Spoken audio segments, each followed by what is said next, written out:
Hai, selamat datang di dunia Rama-Rama dan salam kenal, aku Rama.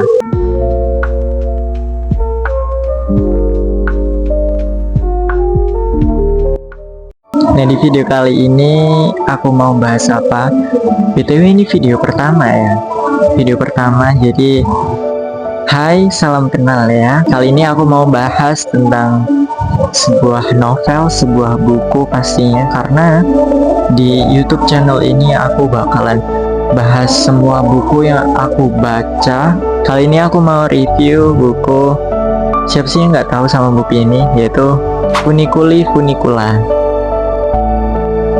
buku terjemahan dari Jepang ya, kalau nggak salah ini Jepang, dan udah diterjemahin ke bahasa Inggris juga. Judulnya Before the Coffee Gets Cold. Siapa sih yang nggak tahu buku yang seterkenal ini, se-hype ini di media sosial? Semuanya pasti tahu. Dan kali ini aku mau review ini, ya walaupun sebenarnya kayak terlambat gitu ya. Ketika buku ini udah nggak hype, tapi aku baru nge-reviewnya, bahkan udah ada buku keduanya, dan aku baru baca buku pertamanya. Nggak apa-apa lah, nggak ada kata terlambat untuk membaca ya. Dan juga aku baru sempat baca, dan aku juga baca di perpus, karena emang aku nggak ada bukunya, aku belum beli bukunya, jadi aku lebih baik minjem aja dulu. Oke, langsung aja kita ke reviewnya. Pertama-tama aku mau bahas covernya dulu. So, di sini covernya benar-benar cantik banget. Covernya sangat-sangat tenang, hawanya seperti di Jepang-Jepang yang tenang gitu loh. Vibesnya di gang kecil. Terus ada cafe bawah tanahnya, dan juga ada judulnya Funiculi Funicula. By the way, Funiculi Funicula itu nama kafenya ya. Buku ini tuh tentang apa? Tentang kafe pastinya. Overall untuk covernya aku suka. Ini kayak Jepang banget, anime-anime Jepang gitu, bagus. Apalagi di belakangnya ini ada gambar kursi, meja, jam dinding, sama lampu. Buat yang udah baca pasti tahu ini bangku apa. Bangku keajaiban ini. Pasti udah tahu bangku apa. Dan di sini ilustrasinya cakep banget, ilustrasi covernya. Aku suka banget. Mungkin langsung aja kita ke sinopsisnya ya. Nah, kalau kalian mau baca sinopsisnya, aku cantumin di sini. Tapi aku mau bahas secara garis besarnya aja ya. Jadi ini tuh sebuah kafe di gang kecilnya Tokyo, kafe tua gitu. Nah, di kafe tua itu ada legenda urban gitu, kalau atau rumor-rumor gitu, kalau misalkan ada salah satu bangku di dalam kafe ini tuh bisa membawa kita ke masa lalu atau masa depan. Keren banget nggak?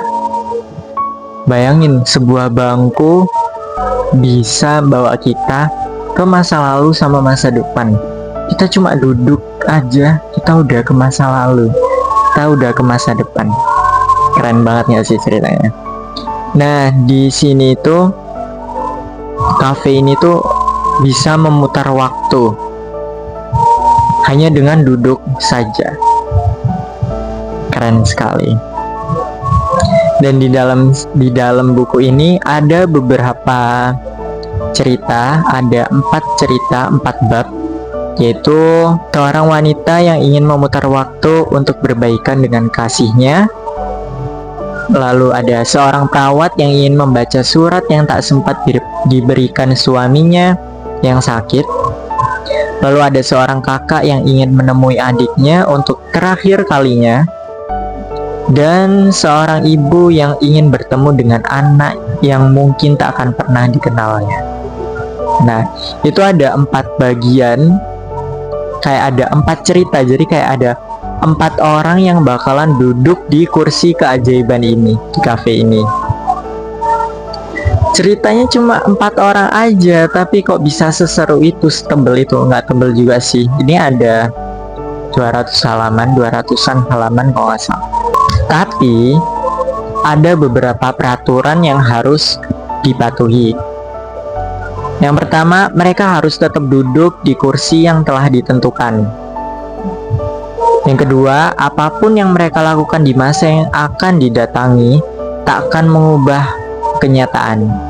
Jadi, maupun kalian datang ke masa lalu ataupun masa depan, kenyataannya tetap seperti itu.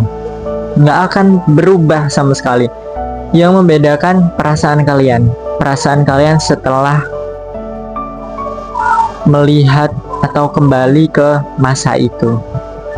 Tapi apapun takdir gak akan pernah bisa diubah, walaupun sudah berkali-kali kembali ke masa itu. Dan yang ketiga, mereka harus menghabiskan kopi khusus yang disajikan sebelum kopi itu dingin. Ya, before the coffee gets cold. Sebelum kopinya dingin. Jadi waktunya itu benar-benar singkat. Waktu ketika mereka kembali ke masa lalu itu singkat, sebelum kopinya dingin. Sedangkan kopi dingin kan paling cuma 5 menit udah dingin, 10 menit udah dingin, nggak sampai 1 jam, nggak sampai 1 hari bahkan. Tapi perasaan kita ketika sudah kembali ke masa lalu, walaupun 10 menit saja atau bahkan 10 detik, itu rasanya beda. Rasanya kayak lebih senang, lebih lega. Ya begitulah sinopsisnya, intinya seperti itu. Intinya sebuah kafe namanya Funiculi Funicula, dan di dalam kafe itu ada kursi khusus untuk memutar waktu. Nah, dan di dalam buku ini diceritakan ada beberapa orang, ada 4 orang yang akan duduk di kursi itu. Nah, kelanjutannya gimana? Kalian bisa baca buku ini. Lalu aku bahas isi buku ini ya, bukan isinya sih, lebih ke alurnya bagaimana, maju atau mundur, terus gaya bahasanya seperti apa. Gaya bahasanya aku suka tipe gaya bahasa yang hangat, yang harus dibaca pelan-pelan, santai, dinikmati. Kayak kalian lagi menikmati kopi panas, kopi hangat gitu. Jadi harus pelan-pelan, nggak bisa terburu-buru. Kalau terburu-buru itu rasanya bakalan beda banget. Tapi kalau dinikmati dengan pelan-pelan, diresapi tiap katanya, tiap maknanya, itu bakalan beda banget. Karena di dalam buku ini, novel ini, itu vibes-nya cafe banget. Cafe Jepang, cafe tua gitu. Vibes-nya seperti itu, dan itu hal yang aku suka. Isinya seperti itu. Lalu endingnya bagaimana? Kalau untuk ending, menurutku setiap bab ada endingnya masing-masing. Dengan ending yang sempurna. Menurutku semua ending di sini sempurna, mellow, agak sedih. Kenapa aku bisa bilang sempurna? Karena walaupun akhirnya nggak ada yang berubah, tapi mereka tetap senang, mereka tetap menerima, mereka menyadari bahwa seenggaknya aku nggak menyesal pergi ke masa lalu, walaupun hanya beberapa detik saja. Walaupun nggak ada yang berubah, seenggaknya perasaan mereka sudah lega. Di antara 4 bab ini, aku paling suka bab 2. Judulnya ini.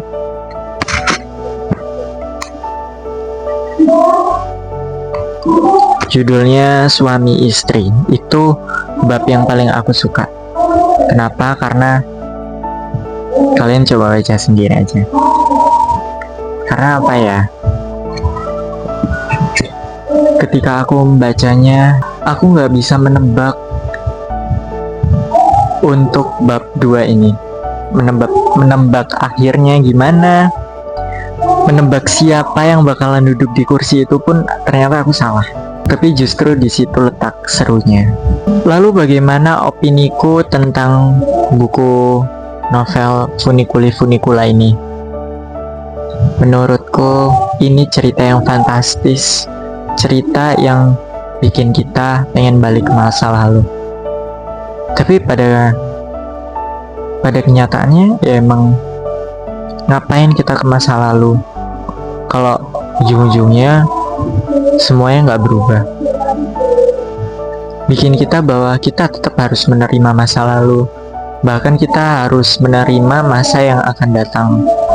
Bagaimanapun yang terjadi, bagaimanapun akhirnya, kita harus tetap terima. Kita nggak bisa marah, kita nggak bisa menyesal, kita nggak bisa membuat takdir kita sendiri. Karena menurutku setiap takdir, setiap jalan yang sudah ditulis nggak mungkin bisa kita rubah. Dan setiap takdir yang ditulis menurutku itu adalah takdir yang baik. Nggak ada takdir yang jelek, takdir yang buruk, itu nggak ada. Semua takdir itu baik. Ya mungkin pada saat ini kalian ngerasa kok seperti ini ya, katanya takdir itu selalu baik, tapi kok ternyata seperti ini, membuat kecewa. Justru membuat kecewa, sesuatu hal yang membuat kita kecewa, kita bakalan sadar, oh ternyata ini kayak gini, oh ternyata kita harus menerima, oh ternyata kita harus buka mata lebih lebar lagi.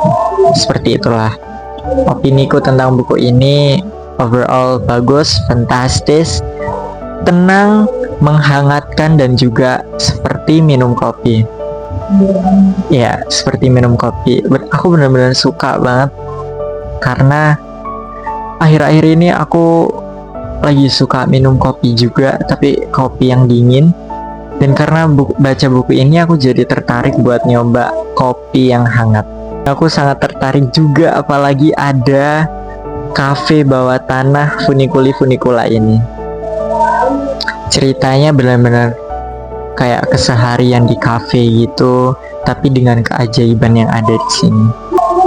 Aku salut sama penulisnya yang udah mikirin ide buat nulis funikula ini.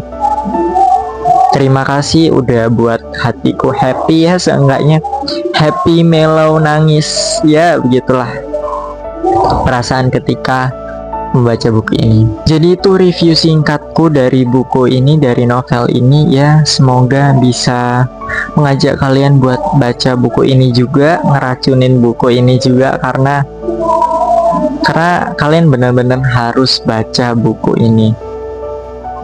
Kenapa?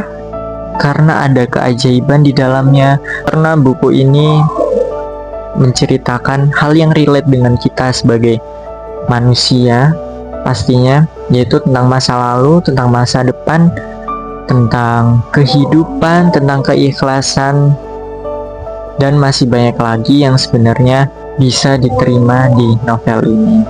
Jadi itu aja, sekian.